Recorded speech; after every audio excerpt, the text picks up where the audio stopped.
Mohon izin saya berdiri, sebab kalau duduk itu kelihatan tua. Kalau berdiri itu tampak lebih langsing begitu, tampaknya saja. Assalamualaikum warahmatullahi wabarakatuh. Alhamdulillah, wassalatu wassalamu ala rasulillah wa ala alihi wa sahbihi wa mawala.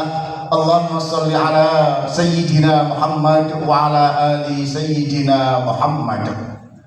Bapak, Ibu, para asatidz, para sesepuh, para bini sepuh yang kami hormati, alhamdulillah segala puji bagi Allah yang telah meringankan langkah kita hadir di kajian rutin Ahad pagi ini, bertemu dengan orang-orang yang mulia untuk berburu ilmu silaturahmi, sesuatu yang mulia. Mudah-mudahan kemuliaan menyertai kehidupan kita, keluarga kita, lembaga kita, fid dini fid dunya wal akhirah.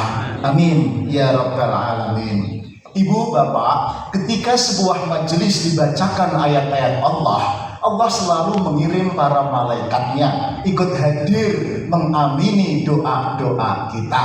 Senyampang dihadiri para malaikat, saya doakan mudah-mudahan panjenengan semua barokah dan panjang umurnya, sehat semuanya, barokah dan berlimpah rezekinya, saleh dan salihah anak cucunya, dan semoga segera lunas hutang-hutangnya. Kok paling banter? Sepertinya bisa ditebak ini. Kita senasib. Tapi gak apa-apa, pepatah mengatakan hidup tanpa hutang ibarat malam tak berbintang. Pepatah Ponti. Di Surabaya, pepatah baru di zaman krisis ini yang membuat hati bergetar bukan jatuh cinta tetapi jatuh tempo. Baik, Ibu bapak rahimakumullah, dikenalkan saya ini sebetulnya bukan orang Surabaya, asli Tangerang, kelahiran Tangerang, ibtidaiyah sanawiyah Tangerang, teman-teman Mbak Vita atau siapa lagi ada. Tetapi yang kenal saya pasti usianya sudah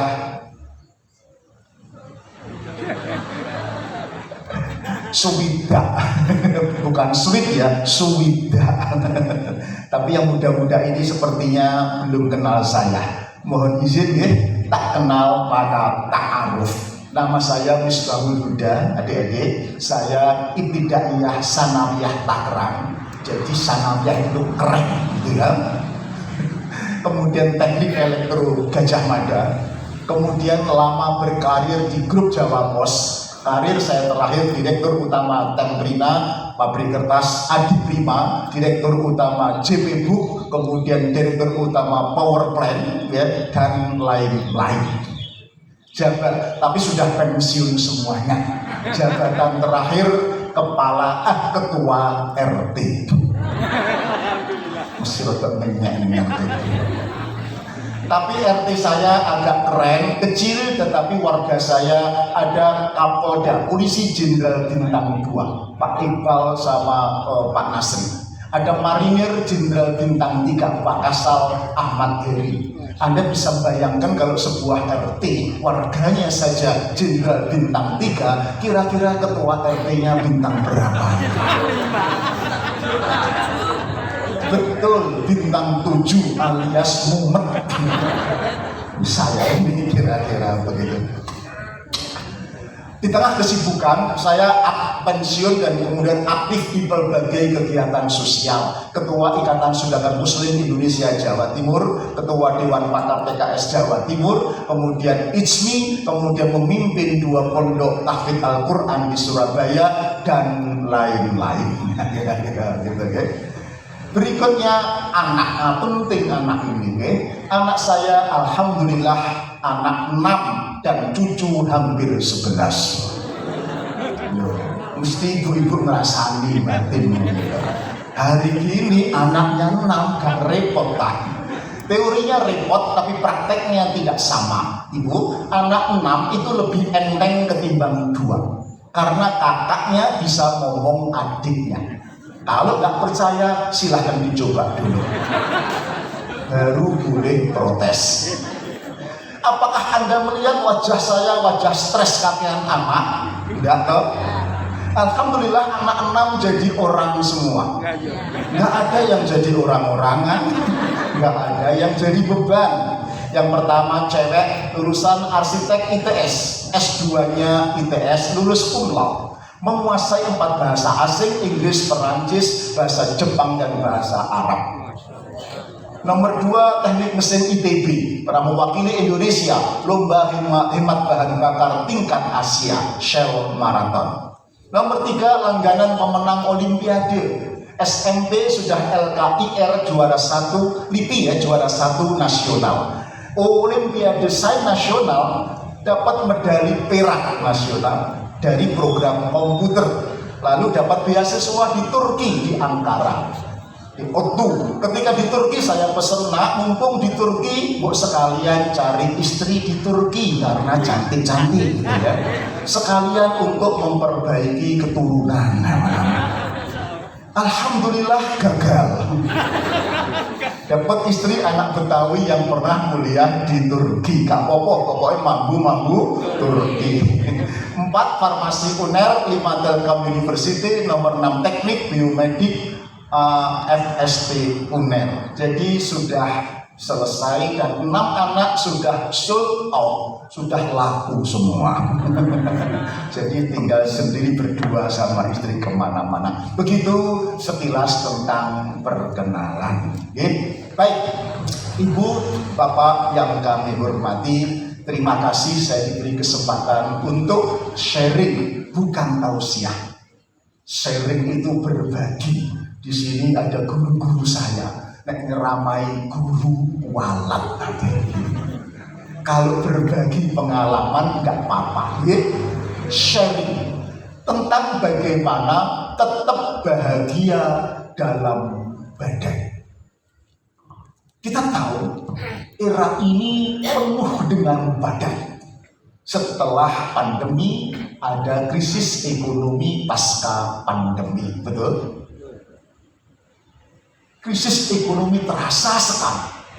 Dengan dodolan opo wae, ya, di mana saja gak payu-payu. Sing tuku gak teko-teko, sing teko gak tuku-tuku. Delok teko. Betul. Karena pertumbuhan ekonomi hanya 3%, duit yang berputar gak ada. Nah, Prof.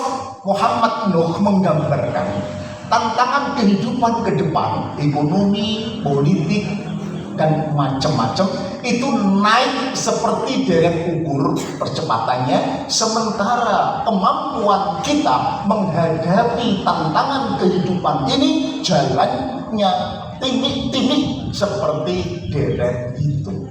Masih ingat deret ukur, deret hitung, matematika SMP? Kok yang belakang diam? Itu ada yang dia nggak bisa, saya lali. Ukur itu 1, 3, 5, 7, 11, ya, 17 dan seterusnya. Hitung itu 1, 2, 3, 4, 5, 6, 7. Artinya semakin kesini semakin kita gagap, tidak mampu menghadapi ujian kehidupan dalam badai. Yeah. Oleh karena itu perlu bekal. Apa bekal? Keluarga tak cukup dengan bekal cinta. Anak-anak muda tak cukup dengan bekal intelektual. Pengusaha tak cukup dengan bekal modal, tetapi harus mempunyai bekal spiritual. Okay. Apa itu spiritual? Adalah kemampuan menghadirkan Allah dalam suka atau duka. Allah hadir bersama kita tidak hanya ketika masjid atau di musola, tidak hanya ketika umroh atau puasa, tetapi Allah hadir ketika kita bekerja, berdagang, berkeluarga, belajar di mana saja. Allah hadir. Nah, Allah hadir ini bahasa Qur'annya idza sa'alaka ibadi fa inni qarib. Kalau hambaku bertanya tentang aku, katakan Muhammad, aku dekat, hadir, dekat. Nah, kemampuan menghadirkan Allah itu membuat kita kokoh, ya, sabar menghadapi tantangan, selalu bersyukur menghadapi kehidupan masa lalu yang kita hadapi. Sebaliknya, kalau kita tidak kokoh spiritual, boleh Anda kuat dan cantik secara fisik, cerdas intelektual, kaya finansial, matang emosional, tetapi kalau tidak kokoh spiritual, Anda dan anak-anak kita belum tentu lolos melewati tantangan ujian krisis atau di kampus kehidupan ini. Contoh, yang ketangkep KPK terpidana itu orangnya kaya apa kaya pol? Orangnya pinter atau pinter sekali? Kok masih korupsi? Apa yang kurang? Apa? Kurang ajar. Satu, kurang bersyukur. Yang pasti kurang kokoh spiritual. Banyak orang yang lulus umlaut di kampus akademik tetapi gagal di kampus kehidupan. Betul?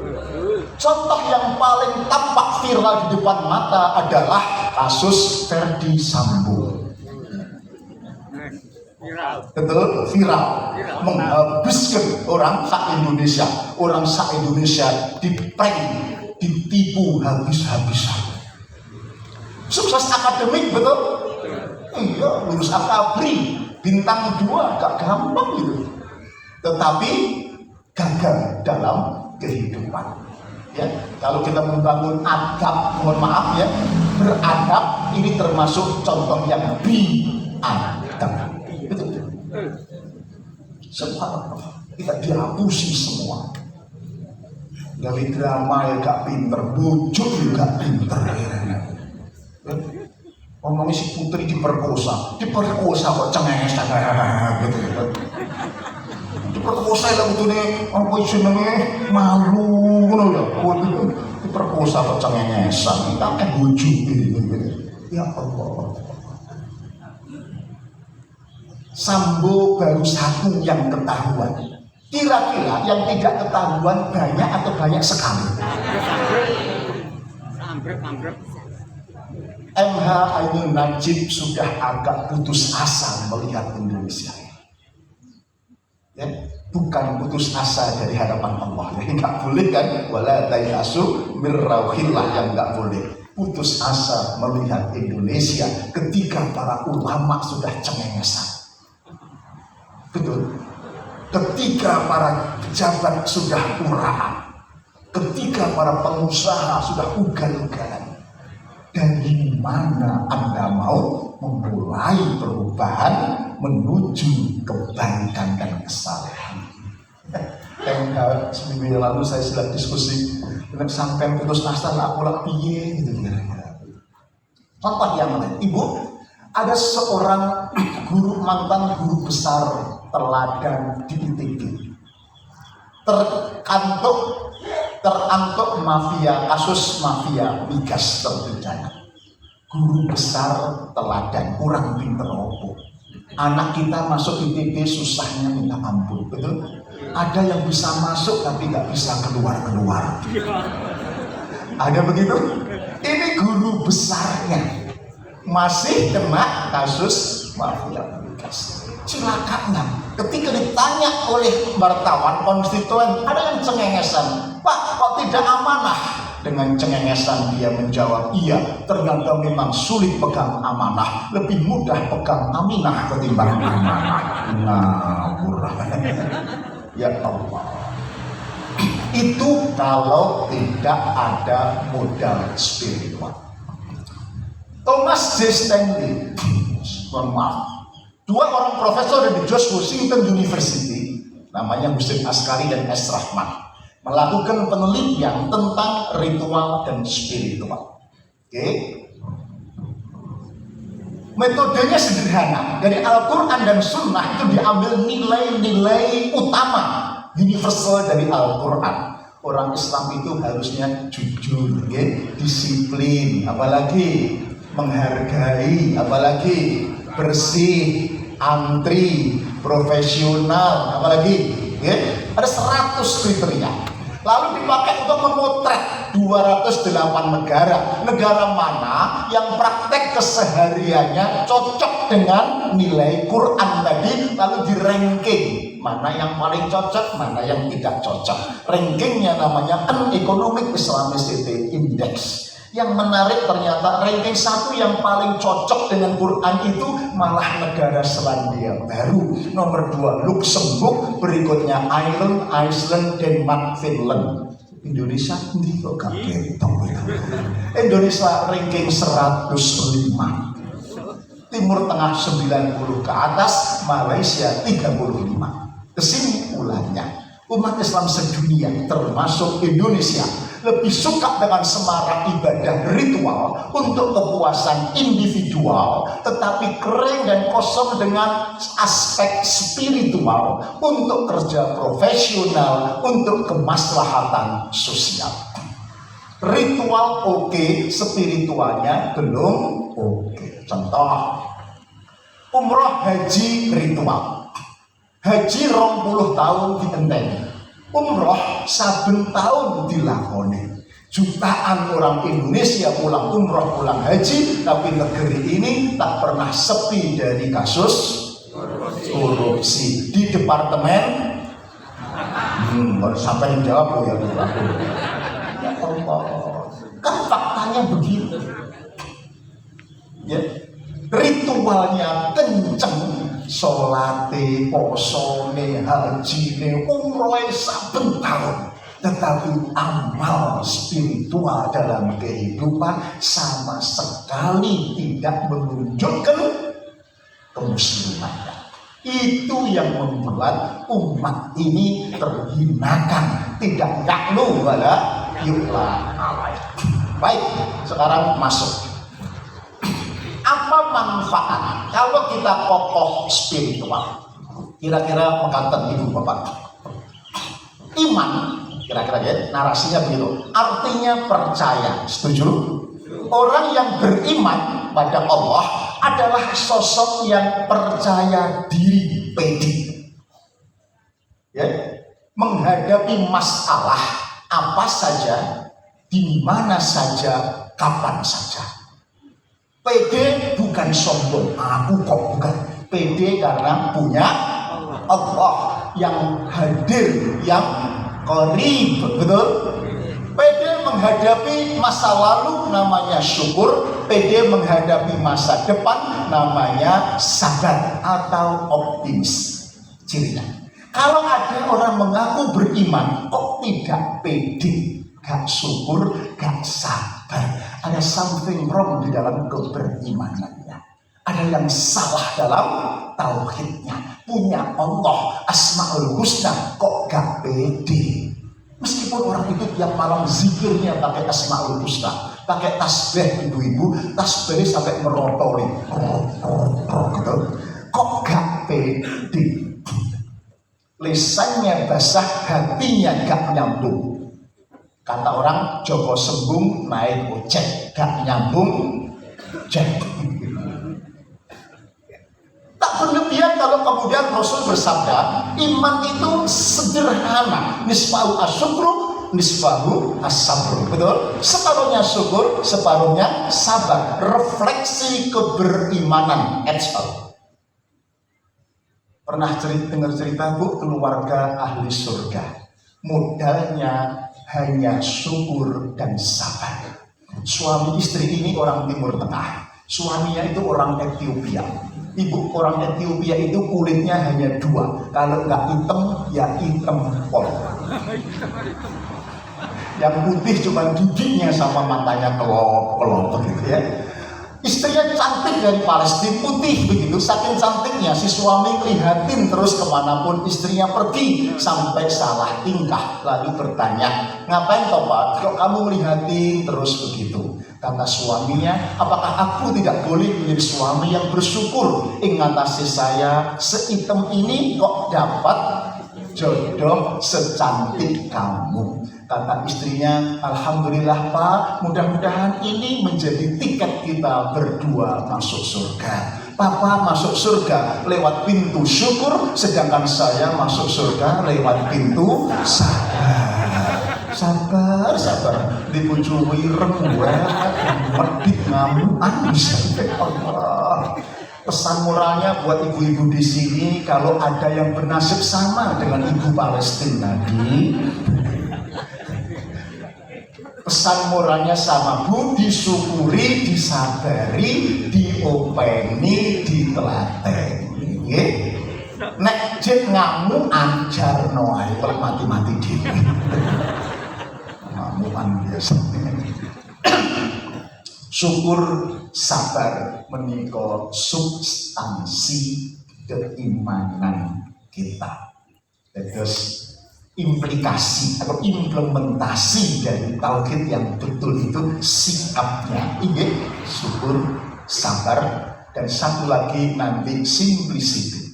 Ya, nek bahasa sini keikhlasan dan kesederhanaan. Saya baca tadi pas cocok sekali. Kita mulai dari yang pertama, syukur. Kebetulan PSN kemarin juga baru tasyakuran. Syukur yang benar menurut Quran bukan syukuran versi Jawa. Nek syukuran versi Jawa itu gampang. Biasanya ono undangan syukuran dan pasti kenduren mangan-mangan. Kok ono undangan syukuran gak mangan-mangan, itu dirasani porok undangan sungguh terlalu. Betul? Gampang. Yang sulit adalah syukur versi Al-Quran. Apa itu? Be positive. In the negative situation is not naive. It's truly self-leadership. It's truly bersyukur. Apa itu? Tetap positif meskipun keadaannya nyata-nyata negatif. Tetap berbuat baik meski kondisinya lagi tidak baik-baik saja. Ada begitu? Itu bersyukur. Contoh, panjenengan guru misalnya gitu ya, atau pegawai entah negeri atau di PSN, lulusan kumlot dari IAIN Unis atau Winsa atau Unisa misalnya, berharap di sini dapat gaji 5 juta, tapi ternyata cuma dapat 3 juta. Jadi kurang berapa? Kurang 2 juta. Negatif situation, betul ya? Kurang 2 juta itu enaknya diapain? Dimaki-maki, diratapi, nek wong Surabaya dipisui atau disyukuri. Ini bedanya. Berpikir spiritual. Kalau disyukuri, maka yang berubah bukan gaji 3 juta, tetapi minus 2 juta. Siapa yang merubah? Allah Ta'ala. Dirubah menjadi value, menjadi nilai. Kenapa Allah merubah? Janji Allah, wa may ya'mal mithqala dzarratin khairan yarah. Kebaikan sekecil apapun akan dilihat oleh Allah. Nilai ini kata Einstein kekal, abadi, tidak musnah. Dia akan kembali kepada Anda dalam bentuknya yang berbeda. Biarlah Allah yang mengatur untuk Anda pada saatnya. Betul? Dilalah gaji gak sepiro, ya, pas-pasan, pas butuh, pas ono, gak ono gak apa-apa, asal gak butuh gue pokoknya gitu. Dilalah gaji gak seberapa, anaknya pinter-pinter, gak ganyang, you know gak ganyang, gak ngerepoti, gak bodoh, ya. Ono kan anak sing bodoh, Wes ibu rondo gak duwe bojo bisa. Ben semester jalur gantian pun ada begitu. Nah, anak gak ganyang itu gak repoti, ya pinter, golek sekolah gampang, ya golek kerja gampang, ya judulnya gampang. Ada seperti itu? Gaji gak seberapa, tapi kalau tetap mengabdi dengan keikhlasan, dengan positive action, negative situation, tetapi positive action, maka bapak-bapak gaji gak seberapa, tapi delalah istrinya itu qanaah, nerima. Persis seperti ibu-ibu di sini. Kan wajahnya wajah-wajah qanaah. Kelihatan dikasih belanja suami 50.000, leh legakne gak karu-karuan. Tangan suami dicium bolak-balik. Maksudnya ditunggale kok sakit tok kira-kira. Kan kelihatan wajahnya seperti ini.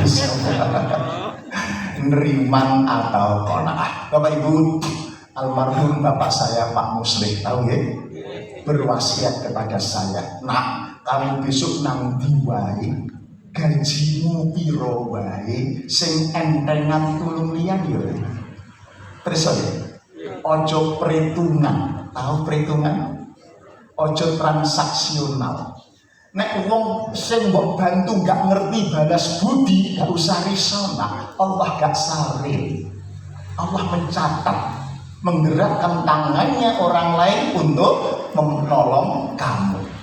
Bu, kadang-kadang ono antara teparu wis dikirimi jajan sak piring, wis gak matur nuwun, piringe gak dibalik. Onten ngeten niku. Onten yang itu gitu. Masya Allah, teganya. Kalau kemudian orang lain gak ada membantu kamu, gak usah risau. Nah, Allah gak sare. Bapak saya, nanti ada orang lain yang ganti nolong anak cucumu. Betul? Yakin? Kok semburi gak pada yakin? Yakin? Loh, gak yakin bukan tembus bu. Ayatnya wa amma man a'ta wattaqa wa saddaqa bil husna fasanuyassiruhu. Maka barang siapa a'ta, nek basa Surabaya gelem memberi membantu karena takwa, bukan karena siapa. Yakin bersedekah akan balasan dari Allah. Jangan sampai gak yakin. Maka pasal yassiruhu itu saat delivery hidupmu akan dimudahkan oleh Allah Subhanahu wa taala.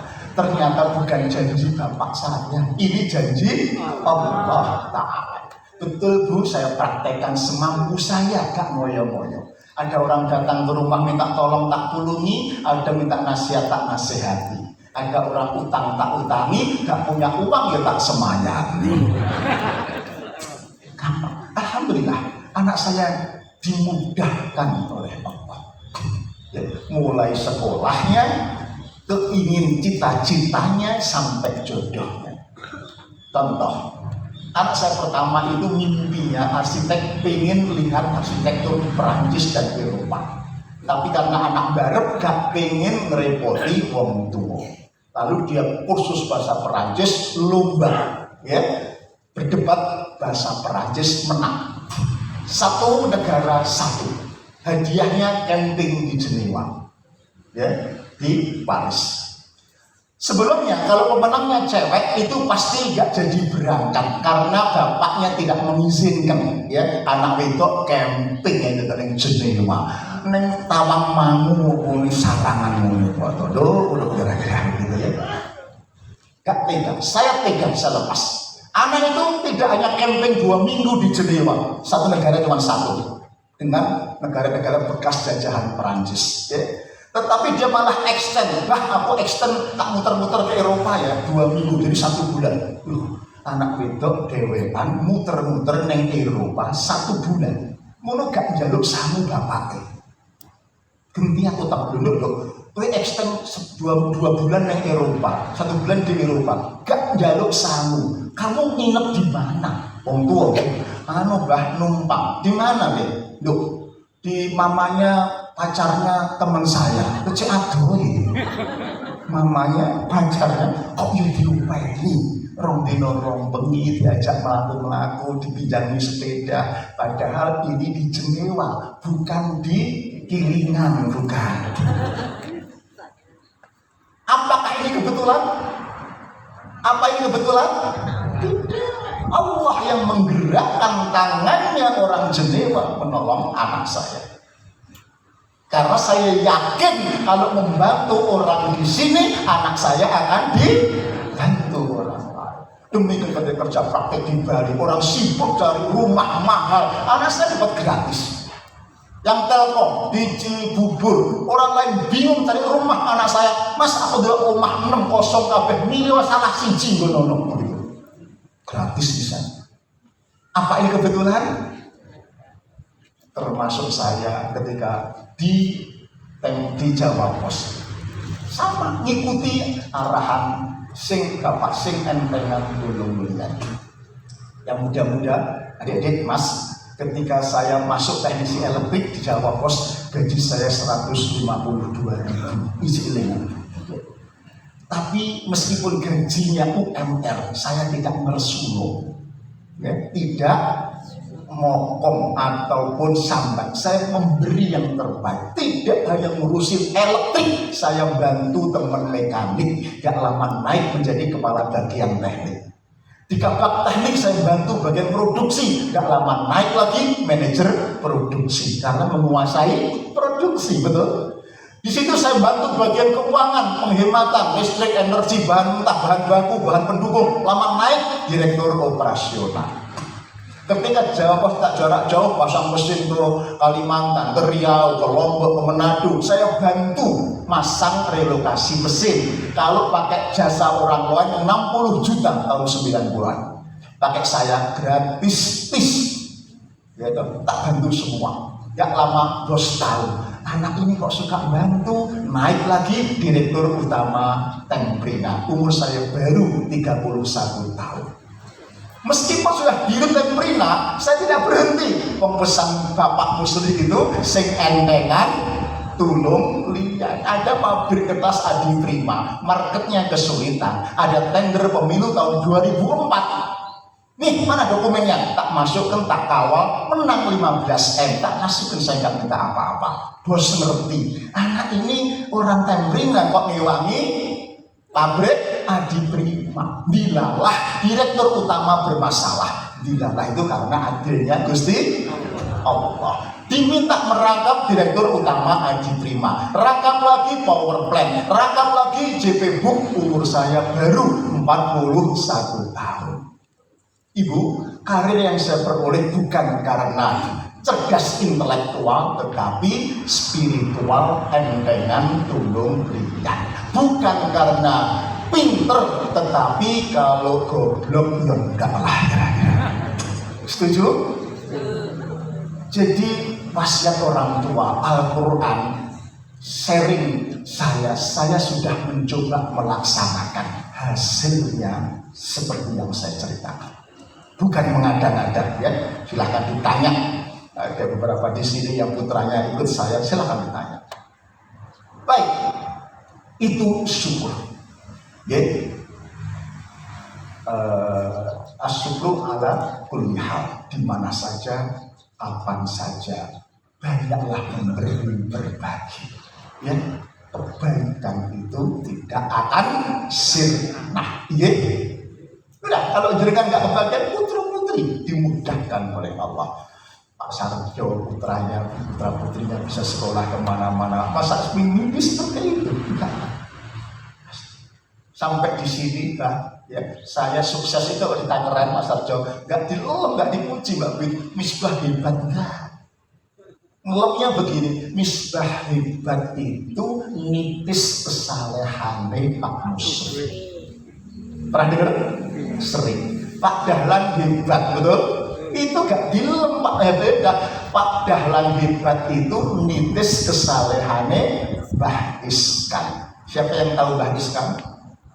putra putrinya sudah jadi putranya direktur utama, dia di sini dalam pakai caping, kaos oblong putih, kolor hitam, di sini sapu, di sini sabit, lagi sabit, di sini sapu. Pager dalam makam masjid resik apa? Kalau sing bayar itu, betul? Kalau sing bayar, makam tak melakukan termuji.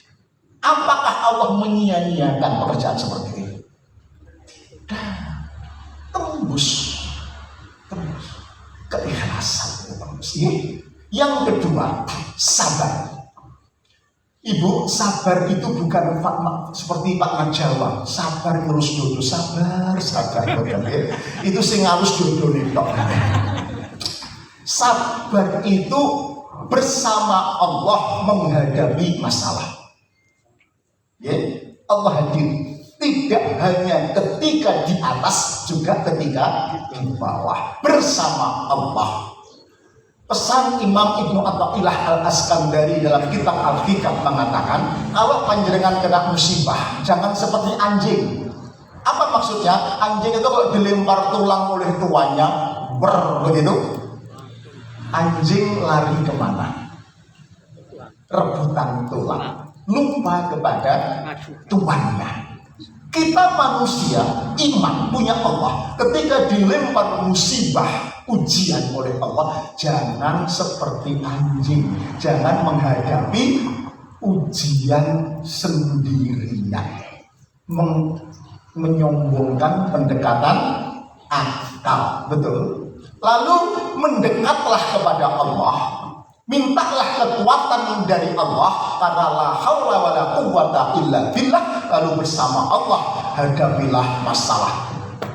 Itulah makna innallaha ma'as-sabirin. Itulah makna wa basyiris sabirin. Berilah berita gembira bagi orang-orang yang sabar.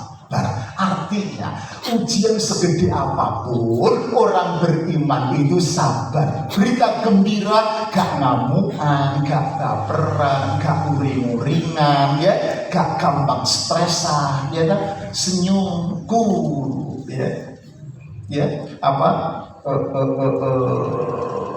cerah ceria, orang mencutut kayak Bimo, wis rapate ayu, ora iso guyu.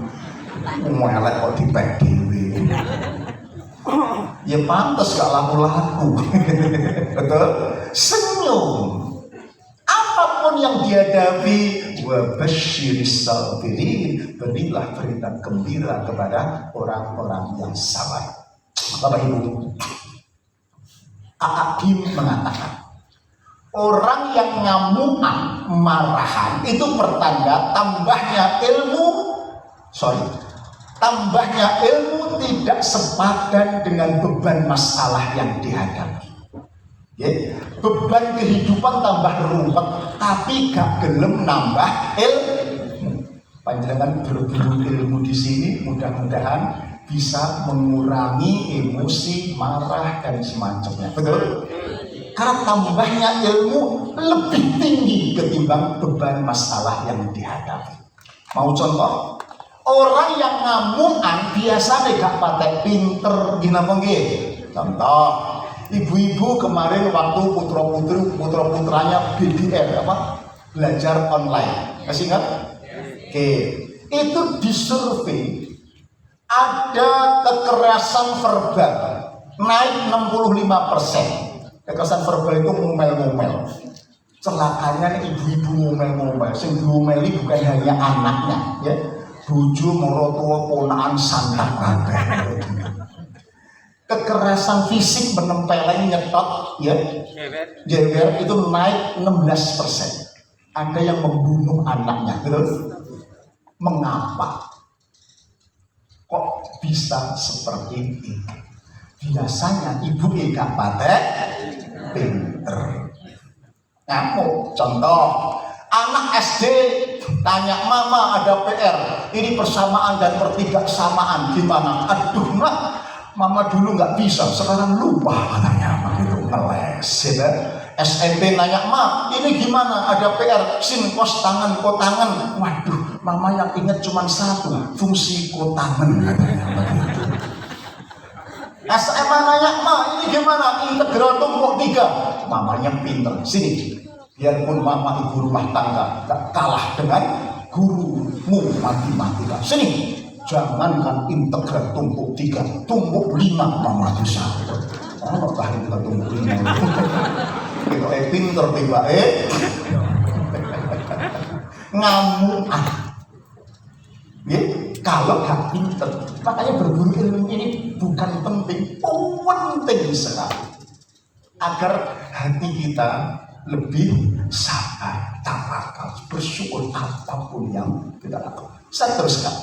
Orang tua kita berpesan, "Nak, urip sepisan bebrayan ojo do gelek ngamukan." Nggih, sing sapa gelek ngamukan biasane budal disian. Budal teng pundi? Budal teng pundi? Kuburan.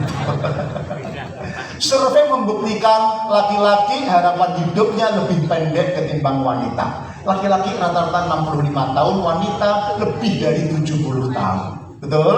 Mengapa begitu?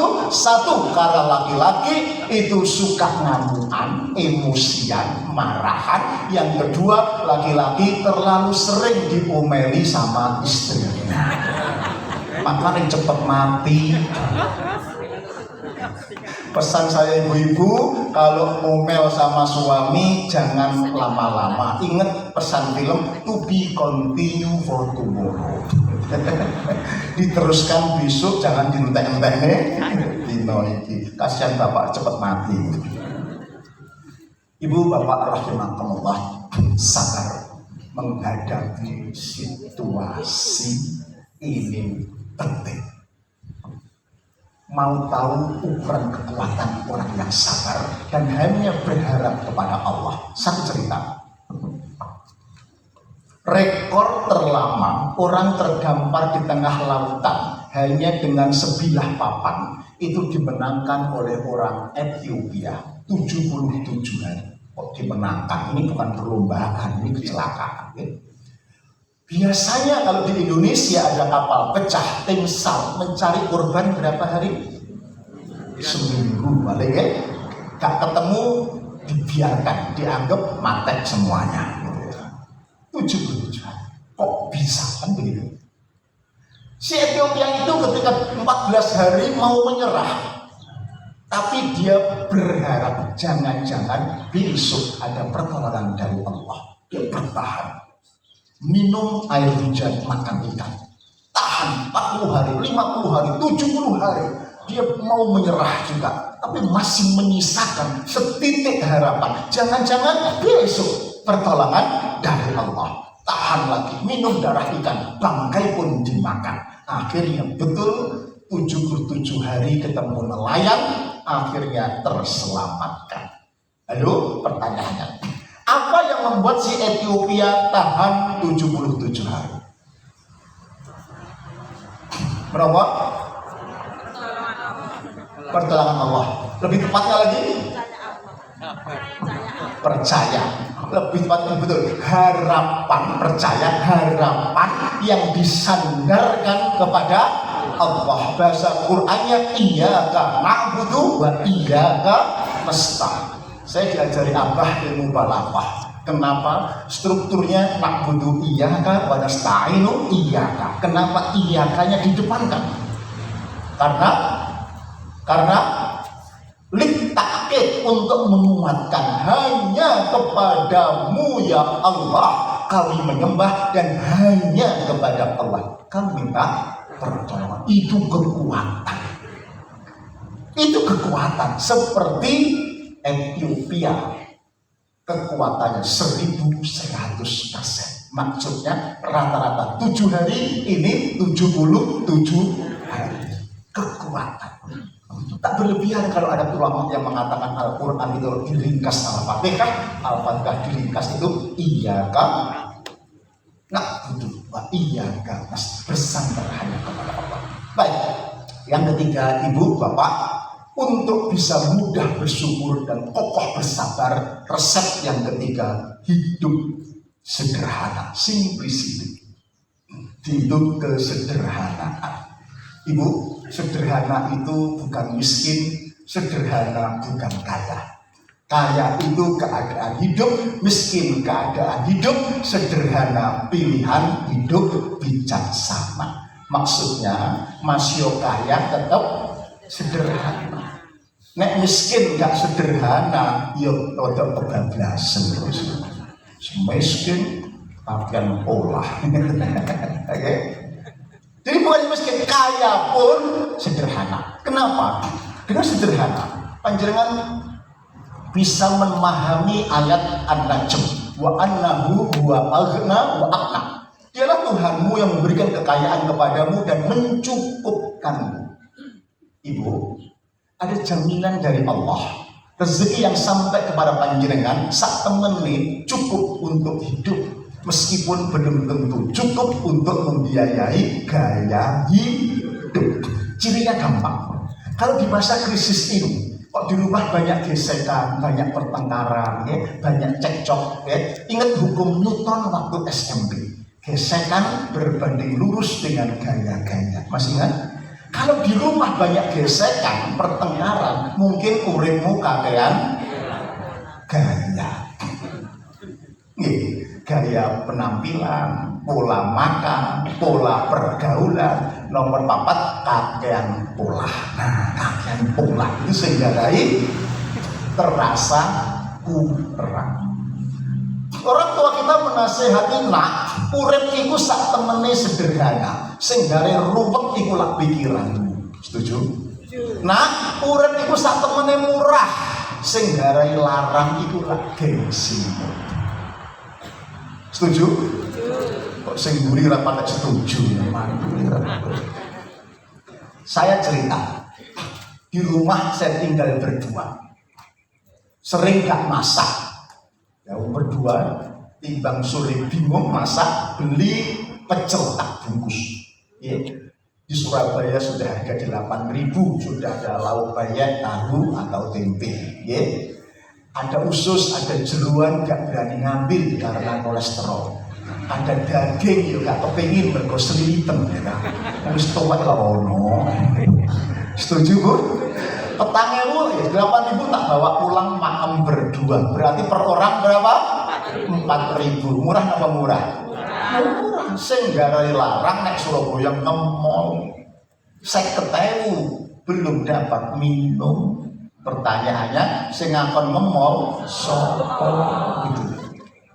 Di rumah itu hidup, ngemol jalan-jalan terus itu gaya hidup. Kalau panjangan tetap kepada kebutuhan hidup, tidak mengikuti keinginan yang tidak ada habisnya, insya Allah cukup. Dan ini nggak bisa diceramahkan, harus dipraktekkan, betul. Alhamdulillah saya mempraktekannya semenjak berkeluarga awal-awal. Ibu, di rumah kalau saya makan, untung saya memberikan contoh. Saya itu kalau makan gak suka iwak-iwakan. Nggak iwak temenan untuk durian biasa. Iwak plastik, iwak kertas itu saya nggak begitu cocok. Guyon-guyon. Cocok saya itu ibu sayur lodeh tewel, sambal terasi, tempe goreng, plus ikan asin. Ya. Itu dipotong jadi 4, ngambil 1 saja, 1 potong, gak berani nambah berdua hasilnya kawan-kawan. Betul? Bisa pakai belindrang pisuk rusak. Itu belindrang tewelnya tambah mantap. Betul? Dijamin tidak ada kolesterol, asal tidak dicek di laboratorium. Kandani kok. Setuju? Anak-anak saya tegaskan, nak, masakan ibumu statusnya enak atau enak tenang. Cocok di maem, gak cocok gak usah nyocok. Standar. Kalau kamu nyocok, kamu tidak hanya menghina ibumu, bangun subuh masak mau peni kamu, karek ngemplok air, kok nyocok. Kamu juga menghina Allah yang telah mengirim rezeki ini sampai di meja. Itu standar. Alhamdulillah anak-anak saya kalau makan gak cocok, gak ada yang ngomel. paling kuntrung neng pawon gawe Indomie goreng dewe-dewe. Enggak cocok ya berusaha. Jangan menghina makanan. Standar. Ibu berkendaraan. Anak saya sekolah di Al-Hikmah Surabaya. Barangkali yang tahu ya. Itu SPP-nya hari ini sudah 2,4 juta, masuknya sudah 50 juta. Yang datang itu diantar mobil mewah semua. Gak ada yang mobil biasa-biasa saja. Anak saya 6, pas 2 SD sampai 1 SMA naik sepeda ontel. Ya, naik sepeda ontel. Jaraknya yang SD itu kira 2 kilo, yang SMP, SMA kira-kira 3 kiloan. Gak banyak, memang gak jauh, tetapi anak temen-temennya kayak bermobil, dia rela pakai sepeda, itu sebuah ketahanan mental. Betul? Siapa yang anaknya pengen tahan banting, angkat tangan. Tahu resepnya? Tahu caranya? Belum tahu. Caranya gampang, dibanting. Tidak ada cara yang lain. Tentu dibanting dengan perkembangan usianya. Jangan dibanting seperti anak buahnya tadi Sambu. Kenapa? Nyun sewu ibu, tahan banting itu soft skill. Soft skill itu nggak bisa diceramahkan, harus dilatih. Sederhana itu nggak bisa diceramahkan, harus dibiasakan. Contoh, apa bisa? Nah, kamu besok kalau besar sih tahan banting ya dok ya, bisa begitu? Bisa? Kalau bisa saya berguru kepada panjenengan. Nggak bisa, dibanting. Nah, anak saya sudah naik sepeda jadi dibanting. Telat sakarepmu, udan sakarepmu, kepanasan juga sakarepmu, ya terlambat ya bagaimana kamu ngatur sendiri. Dibanting. Alhamdulillah hasilnya lumayan. Fahmi yang pulang dari Turki, saya khawatir agak matrek karena kumpulannya dengan orang Eropa, kira-kira begitu. Ketika jadi saya guru sekolah Turki di Jogja, Kesatuan Bangsa, saya tanya, istrimu pas hamil tua, anak tinggalmu di desa, jadi jarak waktu kilometer 12 kira-kira. Kan nanti kalau terasa sulit cari taksi, betul? Kamu nggak butuh mobil kah? Di rumah tuh ada mobil nganggur. Tak kirim 1 kah ke Jogja? Apa jawabnya? Enggak bah, belum perlu katanya. Ono lah anak dikasih mobil nggak pakai nggak gelem. Karena dia bisa membedakan mana perlu, mana ini. Kalau belum keperluan, nuruti keinginan, orang-orang tambah nambahi biaya, betul? Kemudian melaku, metu, bensin, oli, ban, dan bengi gak mau deh. Ya, saya kaget ketika kemudian istrinya melahirkan di Jakarta, di tempat mertuanya. Ibunya boleh pulang, anaknya masuk rumah sakit karena kuning di open, di open sih pitik. Apa namanya? Inkubator open pitik.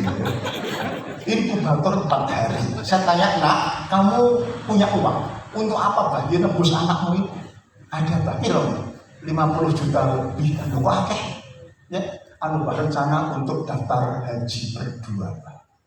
Jelek, malah anak kamu lebih hebat ketimbang apa? Ingat kasih mantan anyar belum setahun. Ya. Belanja urutannya bukan kredit mobil, bukan kredit motor, bukan ganti gadget, bukan kredit furniture, tetapi daftar haji. Meskipun antriannya 16 tahun, tetapi catatan di Lauh Mahfuz tidak pakai antrian. Betul? Artinya bekas dari menanamkan kesederhanaan, cara cerdas finansial itu ternyata hasilnya lumayan. Terakhir anak saya wedok, muangele gak karu-karuan waktu itu. Ya. Tapi alhamdulillah sekarang dia misalnya kerja di Krian, farmasi 30 kilo dari Surabaya, PP 60 kilo. Di rumah ada mobil nganggur, sekalipun dia gak pernah naik mobil. Nah sepeda motor udah big itu gara-gara gitu ya. umur 7 tahun, cewek bener, nggak pernah. Ya, tapi ya nunggu membangun ini uangnya harus ada kesepakatan ayah dan ibu. Di buku saya tentang ayah itu harus ada ayah, ibu, raja dan ratu tega. Ini gak tega, gak tembus sampai. Contoh terakhir, anak itu yang tak ceritakan tadi itu rodok lumayan paling angel menanamkan kesederhanaan. Karena waktu SMA dia ngefannya sama Super Junior, Suju. Tahu ya? Ketika tanggal muda takjak belanja, kan nggak mungkin saya belanjakan anak 6 merumput loh ya. Anak 6 tak giring ke supermarket, nah di mobil tak briefing. Kalau untuk keperluan silahkan ambil, tetapi kalau untuk keinginan harus izin orang tua. Ya, keinginan itu misalnya sabun, deodoran, pasta gigi, sikat, kan dulu keinginan. Silahkan ambil. Kalau keinginan harus izin. 5 anak nurut kecuali 1 anak itu karena sujud tadi pernik diambil semuanya. Macam-macam pokoknya pernik sujud dibeli semuanya. Sampai di kasir ibunya mengembalikan semua barang yang tidak perlu. Dikembalikan, gak dibayar. Rame di depan kasir diladeni. Anaknya nangis diladeni. Ibu tega seperti itu? Saya gak mentolong karena ini anak kesayangan saya. Bisa bayangkan? Tapi gak boleh saya gembosi. Nih, bayarin kok. Di dalam wong sak pasar, sak supermarket isi-isinya. Dikira gak ada duit aku gitu. Gak boleh begitu. Gak boleh. Kenapa? Kalau begitu anak nanti tidak jadi karakternya, malah menjadi pribadi yang ambivalen, terbelah. Kesimpulannya, mama galak, papa baik. Ya, umi pelit, abah dermawan. So, kalau begitu baik-baik ke ayah, jangan ke umi ya. Ini gak boleh. Karena saya gak mentolong, gak tega, saya pura-pura ke toilet agak lama. Saya gak ke toilet dulu, suwi gitu ya. Tak pinceng, terus mari baru mulai berantem gitu. Mari lagi tak, wes mari, nakal baik. Jadi kesimpulannya nggak boleh. Maksud saya menanamkan itu harus konsisten, istiqomah ayah dan bunda, nggak bisa salah-salah. Karena menanamkan karakter, bukan hanya ngirit, hemat, pelit, bukan menanamkan karakter. Terakhir Bapak Ibu, ternyata syukur, sabar, simplicity bukan hanya ciri orang yang beriman. Itu dalam buku The 7 Laws of Happiness, itu dasar hidup bahagia. Syukur, sabar, simplicity, ya, itu fondasinya. Hidup bahagia untuk pilarnya adalah giving, forgiving, and love. Memberi maaf, mencintai. Insya Allah lain waktu kalau diizinkan sowan ke sini, saya akan yang ketiga. Lalu puncaknya adalah surrender ataupun pasrah. Kalau jangan begitu, situasi badai kayak apapun, insya Allah kita akan bahagia. Assalamualaikum warahmatullahi wabarakatuh.